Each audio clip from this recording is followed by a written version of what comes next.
Sing me a song of a lass that is gone. Say, could that lass be I?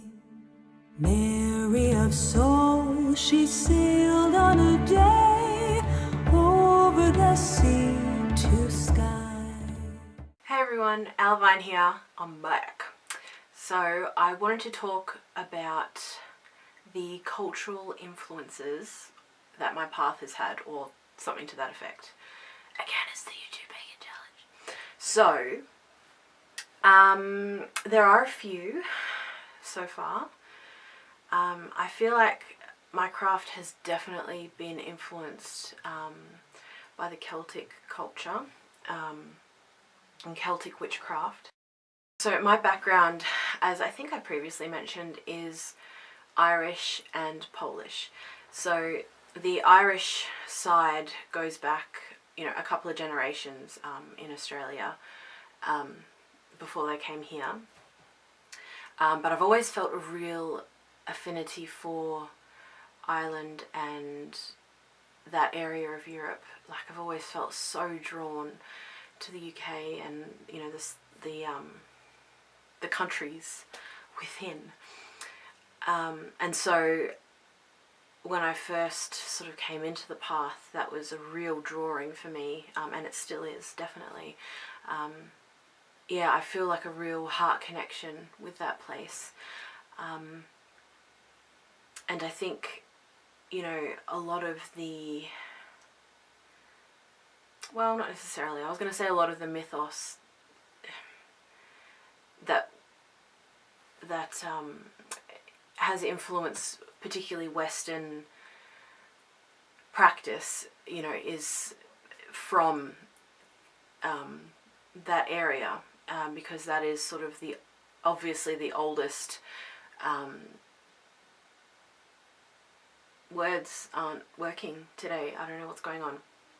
It's the oldest Western centre that we have. We obviously all kind of came, at least the Caucasian in us came from that space. Anyway, so yes, this is a big rambly mess so far, isn't it?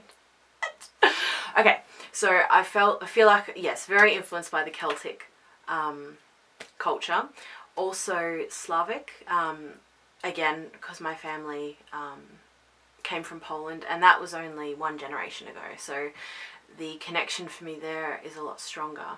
And it's only been fairly recent that I've really begun looking into sort of Slavic practices and witchcraft. And it's absolutely fascinating to me. And I feel a real connection with it, actually. So I'm surprised that I didn't pick it up sooner, actually, just because in other areas of my life I'm very interested in my Slavic roots. So anyway, that's really come in, and I'm really, really enjoying that. And also, certainly Wicca has definitely had a huge influence on me. I think a lot of people are pretty quick to hate on Wicca. They either love it or hate it, kind of thing. Which I think is sad. Like, I was definitely one of those people. So, now that I've moved beyond that. No. A lot of people kind of have this attitude towards Wicca, which I understand because, again, I was there. But I think that's sad because so much of how we practice today was influenced by it, either by the specific practices, the wheel of the year, and, all sorts of things that are very common, that I see people talk about all the time on here, on YouTube, that is. But also the fact that we can practice so openly, like, that's huge, and that was done by Wicca. I'd just like to say, that other things as well, but certainly Wicca had a huge part in that. So, yeah, I don't know. Don't be so quick to hate on Wicca, I guess. So Wicca has had an influence on me, definitely, which is very Western, I suppose. It is. And also, Nordic culture has had some influence on me. Not a lot. It's weird. It's a culture that I'm so fascinated in, absolutely. And I haven't done a lot of research on it. I haven't really dived in, and I'm Not really sure why, but this year I absolutely plan to do so. And I'm reading over some Norse texts that I have at the moment, and God, just loving them.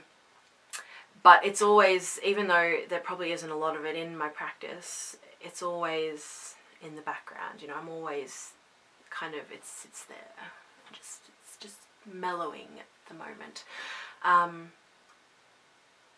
Yeah, so the Nordic culture as well. And I feel like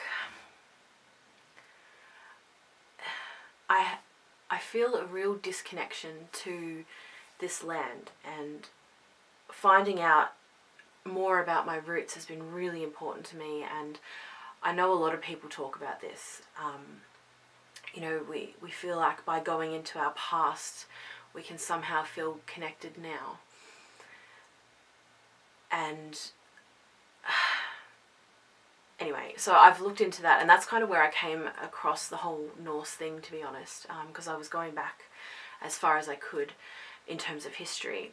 And my mum said to me, because my sister and I are the only two in our family with this colouring, so we both have blue eyes and blonde hair, and we're both quite tall. My sister, okay, I'm not that tall. I am tall, but I'm not that tall. I'm 5'8", 5'9".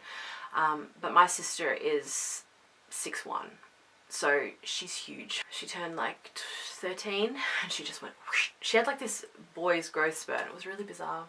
But anyway, she's huge, and she's like, you know, like, anyway, she's gorgeous. She's like model quality, you know, she's beautiful. Anyway, yeah, so we're the only ones with this colouring. Everyone else in the family is darker. My hair's actually quite dark now, because I dyed it when I was younger, and ever since I did that, it never went back to the blonde that it was. And especially after I had my son, I don't know if you know this, but there aren't a lot of like women who are natural blondes. And a friend told me this. I don't actually know if this is true. I should fact check, but it did happen to me. When natural blondes have children, apparently their hair goes darker. So there you go. Did happen to me, which I'm very sad about. So I kind of have like this mousy hair now. I used to have like gold blonde hair. Anyway, so we're the only ones with this colouring, is what I'm trying to say. God, I'm in such a talkative mood tonight, aren't I? I guess it's a good thing I'm making videos. Blah, blah, blah, blah, blah. Thank you for sticking with me if you're still here. I will try and keep on track. So, I was looking into my past, and considering the colouring of my sister and I compared to the rest of our family, in terms of everything I've learnt, the Slavs were quite, and this is going back a long time, and I know there's been a lot of, you know, intercultural marriages, obviously, over the centuries. But it seems that, and particularly from where like my family's lived and where my ancestors come from, I think that there may be a bloodline connection to the Norse people, considering how they lived. And yeah, so I mean, I don't know if that's true. Obviously I will never find out, but I like to think so. And I think that I do somewhat resemble that kind of those people. I don't know a nice way to put it, but you know, that kind of area of Europe. So yeah, I guess that's what first sparked my interest in Nordic culture. So those are probably the 4 influences at the moment. I'm still pretty new to this path, so I expect those influences to grow quite a lot. You know, there's so much still to learn, still, which is really exciting. So this year I'll be learning more, actively learning more, which is cool. And I think that other cultural influences will come in as well. I know there have been other ones that I'm really interested in getting into as well, but there is just so much out there. I think that this year I really want to stop picking. You know, I've been picking a lot, a little bit here, a little bit there, and I want to kind of go deeper into some subjects. So that's what I plan to do. And for the moment, the 2, well, I was going to say the 2, the 1, the 3, the 4, I don't know. The 3 that I've mentioned, the Celtic, Slavic and Nordic, are to me the most fascinating. So they'll be in my learnings this year for sure. Yeah, I hope this was interesting. I always say that, don't I? I hope this was interesting. I wish you all much love and many blessings. I do though, I truly do. I want you all to feel the love that I emanate to you, because I so appreciate you watching, and I just, even if I don't know who you are, even if you haven't spoken to me yet, if you know your subscription's private, I love you genuinely, and I wish you an abundance of joy, and I will see you in the next video if you watch. Bye.